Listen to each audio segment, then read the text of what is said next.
Hello, Hi, how are you? I'm fine. What about you? I'm good. So Okay. guys, हमारे साथ doctor गरिमा साथी हैं जो कि हमसे अपना नॉलेज एंड एक्सपीरियंस शेयर करेंगी एक्जिमा के बारे में. Thank you ma'am for joining us on a live session.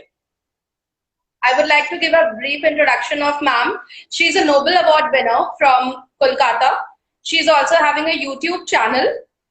Uh, she she takes live lectures on Udemy. She is also having a very successful blog, and she is a key opinion leader in Purify. She is also a district health awareness at Chhindwara. Thank you.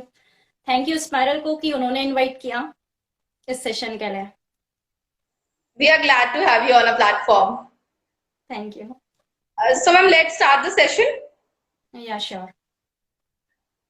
तो ma'am, the first question is कि like eczema क्या है? Eczema actually एक skin disorder है. आजकल बहुत सारी skin diseases देखी जा रही हैं. इसका दूसरा नाम जाने तो वो है डर्मेटाइटिस. लोग डर्मेटाइटिस के नाम से जानते हैं इसे. तो इसमें स्किन में इन्फ्लामेशन होता है एक्चुअली. तो इसमें रेडनेस होती, पूरा लाल हो जाता है वो एरिया जो भी अफेक्टेड होता है. वहां पर स्वेलिंग होगी, दाने दाने से आ जाएंगे, वो इरप्शंस कहलाते हैं.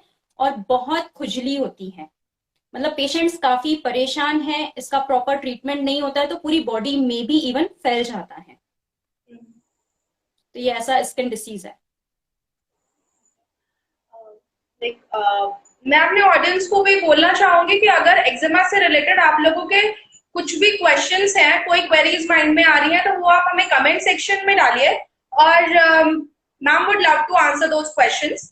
Ma'am, the next question is कि लाइक एक्जिमा के लक्षण क्या है? किसी को कैसे पता चले कि अब एक्जिमा की शुरुआत हो रही है? सबसे पहले तो वो एरिया लाल होता है और वहां पर बहुत खुजली होने लगती है. धीरे धीरे वहां पर दाने आते हैं और वो पूरा एरिया कवर हो जाता है. वो छोटा हो सकता है, बड़ा हो सकता है. और उसके बाद जब खुजली होती है तो वहां पर क्रैक्स बनने लगते हैं. जब खुजलाते हैं ना तो क्रैक्स होता है, वहां ब्लीडिंग भी होती है. कई बार फफोले जैसे बन जाते हैं. और फिर वो फफोले जब फूटते हैं ना तो पूरा एरिया ब्लैक टाइप का हो जाता है. हर कोई देखता है, मतलब बहुत कॉमन है. हर तीसरा चौथा इंसान एक्जिमा से सफर कर रहा है. तो ब्लैकिश एरिया दिखता है पूरा. वहां पर एक स्कैरिंग टाइप की हो जाती है, वो थिक हो जाता है. और ये जो स्किन की सरफेस है उससे ऊपर उठा हुआ होता है थोड़ा, एकदम उसके साथ लेवल पे नहीं रहता है. अभी कई तरह का होता है एक्चुअली. 5 वेराइटीज मेन है इसकी. पहला है एटॉपिक. ये बहुत कॉमन है, बच्चों में भी देखा जाता है. और ये जो है मेन 5 जगह पर होता है. मतलब ये लोकेशन के हिसाब से इसका विभाजन किया गया है. तो ये जो एटॉपिक डर्मेटाइटिस है ये सबसे ज्यादा पाया जाता है ग्रोइन एरिया में, या जेनाइटल रीजन जो है. मेल्स में जेनाइटल एरिया, फीमेल में वल्वा के पास. इसके अलावा बटक्स में होता है, कमर के ऊपर साइड के एरिया में होता है. ये जो हाथ के फोल्ड्स होते हैं अंदर के, वहां पर देखने मिलता है. और पैरों में भी फोल्ड्स में होता है. और इसके अलावा ब्रेस्ट के अंडर एरिया में. तो जो भी फोल्डेड एरिया है वहां पर एटॉपिक डर्मेटाइटिस देखा जाता है. तो ये बहुत कॉमन है, सबसे ज्यादा ये देखा जाता है. सेकेंड है सिबोरिक. ये जो ऑयली ग्लैंड्स होती हैं जहां पर, जैसे सिर में कई लोग कहते हैं ना डैंड्रफ हो गया है बट ठीक नहीं हो रहा, वो डैंड्रफ नहीं है, दैट इज एक्जिमा. तो वो एंटी डैंड्रफ शैम्पू से इसीलिए नहीं चाहता क्योंकि वो डैंड्रफ तो है ही नहीं. जितना भी देखो पपड़ी निकलती जाती है, हर थोड़े दिन में हो जाती है, वो एक्जिमा है. नैपी रैश भी सिबोरिक में आता है. लाइक तीसरा अभी जब आपने बोला कि इसमें जो डैंड्रफ हो जाता है, तो मैम वो जो बहुत स्टिकी सा डैंड्रफ होता है जिसे जनरली लोग बोलते हैं कि वो ऑयली हेयर का डैंड्रफ है, तो लाइक वो भी एक टाइप का एक्जिमा ही है? हाँ, वो भी एक टाइप का एक्जिमा ही है. वो पूरे स्कैल्प एरिया में कवर करेगा. देखना, जो डैंड्रफ होगा वो थोड़ा बहुत पतली लेयर पे होता है, जो मोटी लेयर में आ गया वो एक्जिमा में ही जाता है. और वो कई बार फ्रंटल एरिया को भी कवर करता है. मतलब वो स्कैल्प तो ठीक है, सामने का एरिया भी कवर कर देगा. और पीछे जो बाल खत्म होते हैं ना उसके नीचे जो ऑक्सीपिटल एरिया है, गर्दन के पास भी वहां पर एक लेयर देता है. वो एक्जिमा है. हम्म. जैसे कुछ लोगों को होता है ना कि like generally oily dandruff type का होता है, लेकिन वो पपड़ी जो है उनके लाइक जो क्राउन एरिया होता है जनरली वो उस पे होता है, तो लोग उस चीज को डैंड्रफ ना समझें। नहीं, और खुजली ज्यादा होगी, डैंड्रफ में खुजली बहुत कम होगी, इसमें बहुत ज्यादा होगी। रात में मतलब बिस्तर में लेटने में ऐसे प्रॉब्लम होती है। एक्जिमा वार्मथ ऑफ बेड से हमेशा एग्रावेट होगा। ओके। तीसरी वैरायटी होती है ग्रेविटेशनल या स्टैसल्स, तो वो पैरों में देखा जाता है, घुटने के नीचे। कई लोगों का जो शिन बोन होती है ना, बोन के ऊपर का जो एरिया होगा वो पूरा काला पड़ा होता है। लोग उसे सोचते हैं ऐसी कोई स्किन डिसीज हो गई, वो भी एक एक्जिमा की वैरायटी है। वो ज्यादा खड़े होने से होता है क्योंकि ब्लड पुलिंग होती है वहां पर, तो वहां पर एक्जिमा देखा जाता है। और एक वैरायटी है इरिटेंट, तो ये उस जगह पर होगा जहां जहां कांटेक्ट आएगा किसी एलर्जिक सब्सटेंस के। अदरवाइज ये नहीं होता, ये बहुत कॉमन भी नहीं है। कोई केमिकल सब्सटेंस है उसके कांटेक्ट में आने के कारण हुआ तो कांटेक्ट डर्मेटाइटिस या ये एलर्जिक कहलाता है। तो ये वैरायटीज हैं, ये लक्षण है इसके। मैम, तो लाइक एक्जिमा जैसे हर एज ग्रुप को हो सकता है या एक स्पेसिफिक एज के बाद ही होता है? नहीं नहीं, ये बच्चों से लेकर मतलब नैपी रैश, बच्चे जो पैदा होते हैं ना उनको नैपी पहनाई जाती है, वो ज्यादा देर गीली रह जाए या फिर प्रॉपर चेंज नहीं हो रही, प्रॉपर क्लीन नहीं हो रहा है एरिया, तो वो उन बच्चों से लेकर बुढ़ापे तक हो सकता है, कोई एज लिमिट नहीं है इसमें। ओके। तो मैम लाइक क्या कारण है एक्जिमा होने का? वैसे एलोपैथी में जेनेटिक्स कहा जाता है, मतलब फैमिली हिस्ट्री, कि किसी पेरेंट्स को है, दादी नानी मम्मी पापा इनमें से आया है, या फिर माल न्यूट्रिशन, खाना प्रॉपर नहीं मिला, न्यूट्रिशियस फूड नहीं खाया, तो इन सब रीजन से होता है, या एनवायरमेंटल फैक्टर्स से। लेकिन एज सच मैं होम्योपैथिक डॉक्टर हूं, तो मैं इसका होम्योपैथिक कॉज देना चाहूंगी। स्किन का काम होता है कम्युनिकेशन, है ना, किसी से भी हम टच स्किन के थ्रू करते हैं, राइट। तो touch means relationship touch based होते हैं। तो रिलेशनशिप में डिस्ट्रक्शन या उनको लॉस होने का जो फियर होता है, ये रिश्ता छूट ना जाए, इसका डर, ये एक्जिमा लाता है। वैसे ये ओके। थ्योरी बहुत इजीली समझ नहीं आती, एक छोटे से एग्जाम्पल से समझाती हूँ। जैसे आंखों का काम क्या है, देखना। तो जिनको टॉसिस हो रहा है कि एक आंख ड्रूप कर गई, ठीक है, एक आंख पूरी तरह से बंद हो गई, टॉसिस, तो उनको क्या है कि मैं ये चीज नहीं देखना चाहती। जो आंखों का काम है कि देखना, हम नहीं देखना चाहते तो आंख बंद हो गई, राइट। इस तरह से स्किन में हम कोई चीज कम्युनिकेशन छूटने का डर है तो एक्जिमा, और यदि कम्युनिकेशन पूरी तरह से डिटैच हो जाए तो इसके अलावा जो सेकेंड डिसीज है वो है सोरियासिस, वो हो जाती है। तो हर एक डिसीज का इमोशनल पैथोलॉजी है होम्योपैथी में।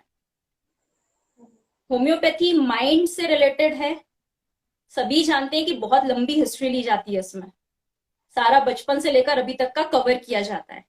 तो उसका रीजन यही है कि आपने क्या सोचा, आपके क्या फॉल्स परसेप्शंस थे, इल्यूजन्स थे या डिल्यूजन्स थे, जिसके कारण आपने ये बीमारी अपनी बॉडी में क्रिएट कर ली या प्रोड्यूस कर ली। तो इसका कॉज है fear of separation. Fear of suppression like in relationships. Yes. So ma'am, like इनके लिए क्या मेडिकेशंस हैं और किस तरह से दी जाती है? लाइक हम होम्योपैथी की बात कर रहे हैं, तो होम्योपैथी में किस तरह से इसको ट्रीट किया जाए? मैं अपना पर्टिकुलर बताऊं तो मैं केस टेकिंग करती हूँ। केस टेकिंग 2 घंटे से लेकर वो 4 घंटे वेरी कर जाती है, पेशेंट के बोलने पे डिपेंड करती है। कोई एक्सट्रोवर्ट हुआ तो वो 4 घंटे भी ले लेता है उसी केस में, और कोई इंट्रोवर्ट है तो वो 2 घंटे में भी फिनिश होती है, वो डिपेंड करता है। और केस टेकिंग में हम एक चाइल्डहुड हिस्ट्री लेते हैं मेन, क्योंकि चाइल्डहुड का जो नेचर होता है ना, वो बेसिक नेचर होता है किसी का भी, कि जैसे कोई गुस्से वाला है, आज की डेट में वो शांत हो सकता है ऑब्वियसली, क्योंकि आज समझदार है, बड़ा हो गया है, 30-40 साल का है, तो उसे समझदारी आ गई, गुस्सा नहीं करना, झगड़ा नहीं करना। बट बचपन में वो समझदारी नहीं होती, वो उसका बेसिक नेचर कहलाता है। तो बचपन की हिस्ट्री, बचपन का नेचर बहुत इंपॉर्टेंस रखता है, वो बेसिक नेचर कहलाता है किसी भी पर्सन का। इसके अलावा सारी फिजिकल हिस्ट्री ली जाती है, खाने का रूटीन क्या है, कैसे पानी पीता है, कितना पीता है, मोशंस कैसे हैं, यूरिन कैसी, ये सारी चीजें पूछने के बाद उसका स्कूल लाइफ, कॉलेज लाइफ, और आज की जो घर का एनवायरनमेंट है वो क्या इश्यूज हैं, ये सारी चीजें ली जाती हैं। फिर ये जो कॉज पे भी डिस्कशन हुआ कि फियर ऑफ सेपरेशन, तो किस रिश्ते में फियर ऑफ सेपरेशन था, तो वो कॉज और उस पर रिएक्शन, ये पूरी हिस्ट्री कलेक्ट करके फिर एक एनालिसिस करके जो फाइनल मेडिसिन आती है वो दी जाती है। तो ये पर्सन टू पर्सन डिफर करती है। ऐसा नहीं है कि 4 लोग हेडेक वाले आए तो चारों को सेम मेडिसिन लगेगी, ऐसा नहीं है। सबका कॉज क्या है, उस पर सबके रिएक्शन भी अलग हो सकते हैं, उस बेस पे मेडिसिन दी जाती हैं। बट इन जनरल कुछ मेडिसिन मैं बताऊंगी आपको। पहली एक मिजेरियम, बहुत कॉमन मेडिसिन है। अक्सर कर क्या होता है, आजकल वैक्सीनेशन है ही, लगी रही है, आप जानते हैं, कोविड की भी हो या कोई भी हो, पहले भी लगती थी।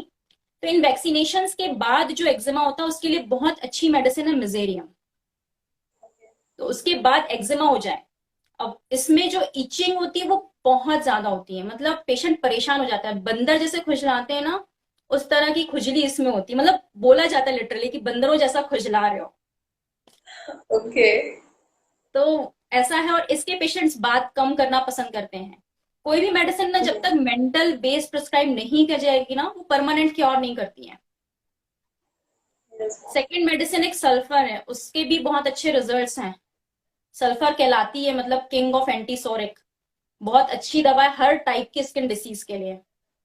लेकिन उसमें भी एक है कि बहुत स्केली, मतलब उसकी स्किन ही बहुत गंदी होगी, एक एक हफ्ता नहीं नहाता उसका पेशेंट, बहुत गंदा रहना ही पसंद होता है उसे। और उसकी स्किन में विटामिन डी डेफिशिएंसी के थ्रू तो नहीं, एक क्वेश्चन है, विटामिन डी के डेफिशिएंसी के कारण एक्जिमा नहीं होता। ठीक, स्क्रैचिंग, और स्क्रैचिंग से बहुत वर्स होता है सल्फर में, जितना खुजलाएगा जितना वॉश करेगा उतनी ही ज्यादा इसे प्रॉब्लम होती है। एक मेडिसिन है सोराइनम, इसमें भी बहुत डर्टी स्केली स्किन होती है, और इसको अक्सर डर बना होता है गरीबी का, मैं गरीब ना हो जाऊं, और खुद से ही निराश रहता है, मतलब मैं कभी जिंदगी में ठीक ही नहीं हो सकता, ऐसे पेशेंट्स भी होते हैं, बहुत हताश रहते हैं, निराश रहते हैं। और एक है पेट्रोलियम, ये भी बहुत अच्छी स्किन डिसीज के लिए मानी जाती है होम्योपैथी में। बट इसके पेशेंट को बहुत डिल्यूजन्स रहते हैं कि मेरे 2 नहीं 4 हाथ हैं, 2 नहीं 4 पैर हैं, मतलब सब डबल फीलिंग आती है। इस तरह मेडिसिन दी जाती हैं। क्या आप जो ट्रॉमा वाले बात कर रहे थे, तो लाइक एक्जिमा का ट्रॉमा से रिलेशनशिप है? Trauma means mental trauma, right. हाँ, मेंटल ट्रॉमा। हर किसी का मेंटल ट्रॉमा होता है, मीन्स एक्जिमा है तो ही मेंटल ट्रॉमा होगा, नहीं। मेंटल ट्रॉमा कौन सा है वो डिसीज डिसाइड करता है। ओके। लंग्स का होगा तो फियर ऑफ डेथ होगा, मतलब एक एग्जांपल से बताऊं, लंग्स का काम है ऑक्सीजन देना, पूरे बॉडी में सप्लाई करना, तो लाइफ देता है ऑक्सीजन, राइट। यदि ऑक्सीजन नहीं होगी तो लाइफ नहीं होगी, तो लाइफ नहीं होगी तो किस चीज का डर बनेगा, fear of death. Yes ma'am. तो इस तरह से एक्जिमा में भी वही है कि स्किन का काम है कम्युनिकेशन। ओके, तो एक्जिमा में fear of communication and suppression होता है। हम्म। ओके मैम, जैसे लाइक हम लोग का अभी बात हो रही थी कि मेडिसिन दी कैसे जाती है। जैसे क्या होता है कि बहुत सारे होम्योपैथ्स होते हैं जो कॉम्बिनेशन मेडिसिन पे वर्क करते हैं, बहुत सारे होम्योपैथ्स होते हैं जो सिंगल मेडिसिन पे वर्क करते हैं। तो मैम लाइक आप किस तरह से ट्रीट करती हैं? नहीं, कॉम्बिनेशंस में अवॉइड करती हूँ, रीजन है कि उसमें 4-5 मेडिसिन जो मिलाई जाती है ना, वो एक दूसरे के एंटीडोट भी हो सकती हैं और इनिमिकल भी, और 4-5 मेडिसिन मिलके एक नया फॉर्मूला दे रही है। हमने जो स्टडी की है कि सल्फर का रिजल्ट ये, मतलब एक स्पेसिफिक है, सोराइनम का एक स्पेसिफिक है, वो दोनों मिक्स कर दिया तो नए सिम्टम्स प्रोड्यूस हो जाएंगे ना। कॉम्बिनेशंस में क्या होता है, 5 स्किन डिसीज की मेडिसिन को मिलाकर एक साथ कर दिया, बट उसका रिजल्ट क्या है वो नहीं पता। ये जो ड्रग की प्रूविंग होती है एक हेल्दी ह्यूमन बींग पे होती है, एक नॉर्मल हेल्दी ह्यूमन बींग होगा, उसको सिर्फ सोराइनम दी जाएगी, उससे जो सिम्टम्स प्रोड्यूस हो रहे हैं उसकी बॉडी में, उसी सिम्टम को ये क्योर करती है। इस तरह से प्रूविंग होती है। किसी ने कॉम्बिनेशन को प्रूव ही नहीं किया, जब प्रूविंग ही नहीं है तो वो तो आपने 5 स्किन डिसीज के मिला दिए और फिर उसको उठा के दे दिया कि हाँ कहीं ना कहीं थोड़ा तो रिजल्ट करेगी, तो सप्रेशन होता है ऑब्वियसली, मतलब कुछ रिजल्ट रहेगा कि डिसीज के सिम्टम्स नहीं दिख रहे हैं बट वो लिंगर ऑन कर रही है, बॉडी में वो रहेगी।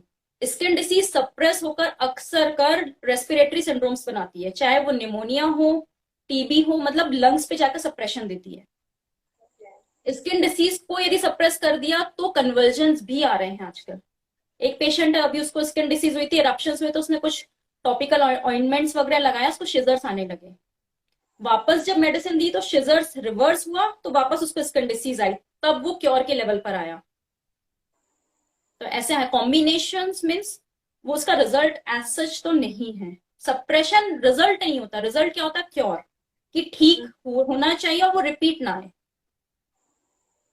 और जो सिंगल मेडिसिन है वो प्रॉपर एक लॉजिकल वे में काम करती है, कि जो पहले बीमारी हुई वो लास्ट में जाएगी। तो मैम लाइक यही जैसे मतलब ये मैं आपको बता जो मैंने सुना है लोग बोलते हैं कि होम्योपैथी धीरे धीरे काम करती है, तो क्या कॉम्बिनेशन मेडिसिन उसका एक रीजन हो सकती है कि जनरली प्रैक्टिशनर्स जो है कॉम्बिनेशन देते होंगे, तो इस वजह से शायद स्लो हो जाता होगा। दो रीजंस हैं इसके। एक तो कॉम्बिनेशन, यस ऑब्वियसली कॉम्बिनेशन चलाने से रिजल्ट तो नहीं आते। Second okay. थिंग ये है कि यदि हमें सल्फर देना और हमने सोनाइनम दे दी तो हम्म। रिजल्ट हैम्पर होगा ऑब्वियसली।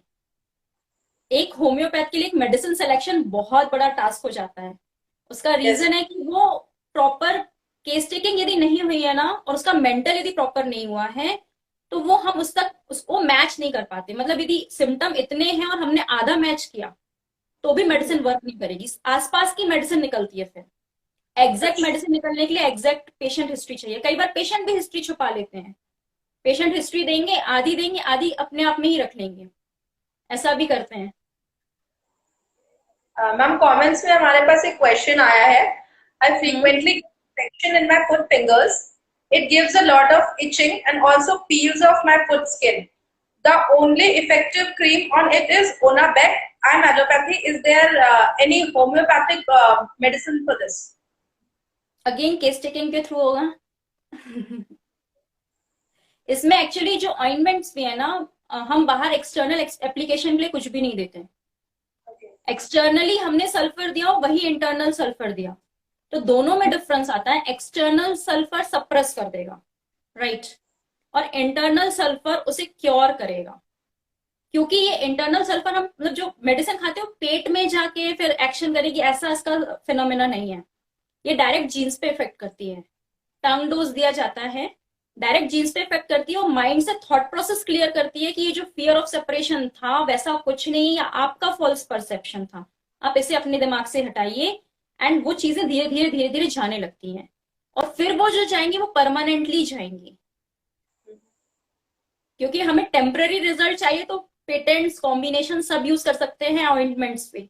परमानेंट चाहिए है तो वो इंटरनल मेडिसिन ही वर्क करती हैं, एक्सटर्नल नहीं। अब बात एक्जिमा की हो रही है, एक्जिमा एक स्किन डिसऑर्डर भी है, और इंडियन कॉन्टेक्स्ट में तो मैम हम इंडियंस के पास हर चीज का एक घर का नुस्खा होता है। तो लाइक इज देयर एनी घर का नुस्खा फॉर एक्जिमा? यदि कुछ लगाना है तो सिर्फ नारियल का तेल, that's it. Okay, that will help. It will help, मतलब वो इचिंग में हेल्प करेगा, लेकिन उसका साइड इफेक्ट्स नहीं होगा। इचिंग तो कम करेगा, सिर्फ मेन इचिंग के लिए चाहिए लोगों को कि बहुत खुजली हो रही तुरंत में क्या लगाएं, तो वो नारियल का तेल है। लेकिन हम बोले कि उससे सप्रेशन हो रहा है, जैसे बाकी मेडिसिन से हम सप्रेशन कर रहे हैं, हम इवन होम्योपैथिक ऑइंटमेंट्स भी दे रहे हैं ना, तो सप्रेस कर रही हैं। तो ये सप्रेशन नारियल के तेल से नहीं होगा, वो केमिकल बेस्ड नहीं है, मतलब ड्रग बेस्ड नहीं एक्चुअली। मैम एक हमारे ऑडियंस में से क्वेश्चन आया है। उनका उनके हेयर बीच का टूट रहे हैं ज्यादा, तो like any remedies for that? बीच के कहाँ के, यहाँ center. Maybe he might be talking about the crown. Question यही है कि उनके बीच के हेयर्स टूट रहे हैं। वो कहलाता है एलोपेशिया एरियाटा, मतलब एक स्पेसिफिक एरिया के हेयर लॉस हो रहे हैं।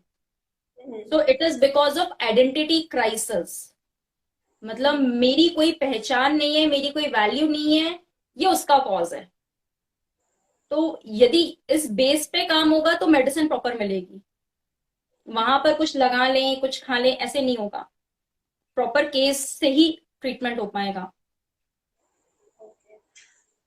मैम तो लाइक जैसे आपने बहुत सारे केसेस किए हुए हैं, तो मैम एक्जिमा का क्या कोई क्योर्ड केस हिस्ट्री है आपके पास, लाइक हम लोग जानना चाहेंगे। काफी कुछ है। एक ब्लॉग भी लिखा है मैंने उस पे।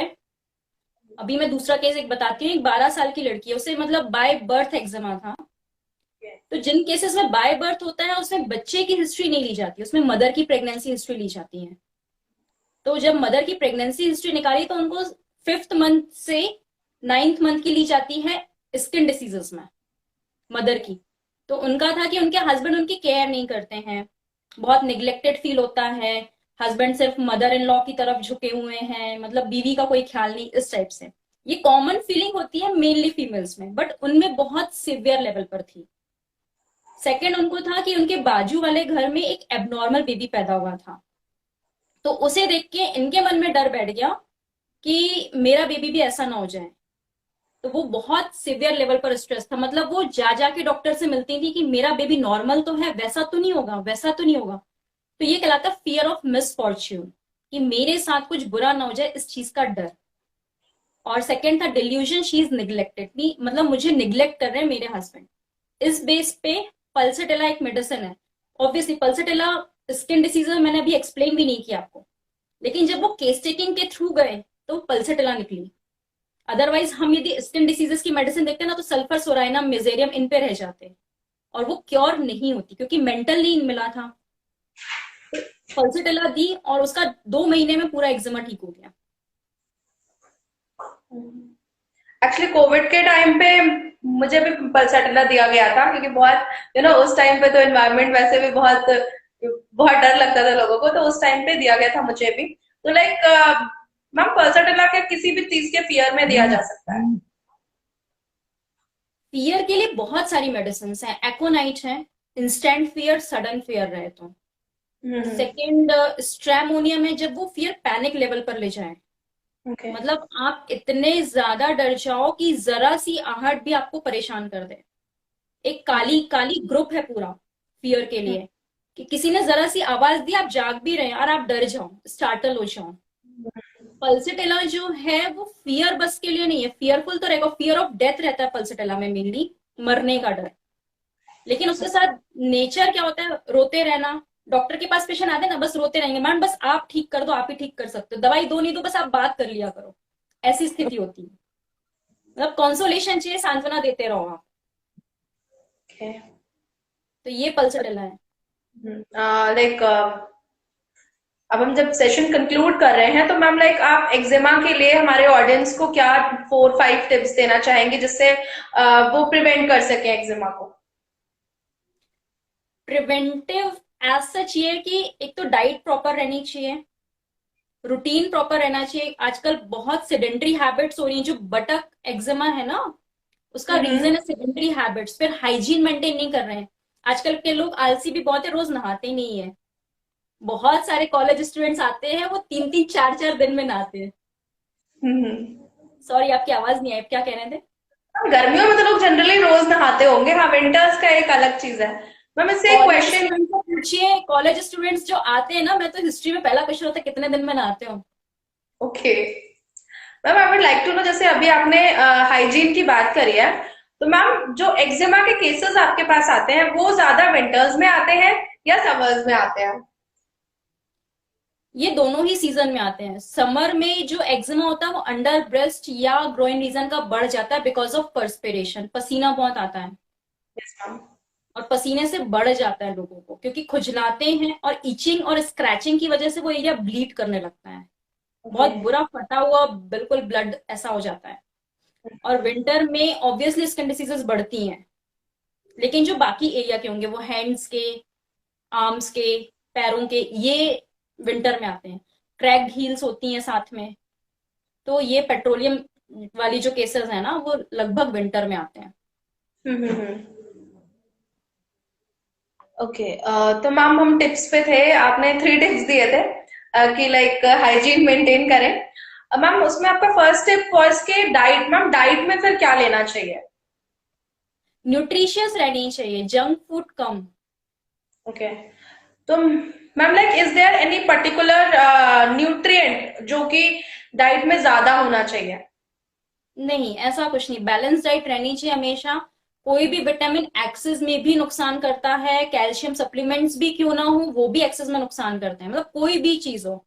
आजकल लोग बस जरा जरा से में टेस्ट करवाते हैं और इतना सा भी विटामिन लो लेवल आया और वो उसको स्टार्ट कर देते हैं बिना डॉक्टर से पूछे।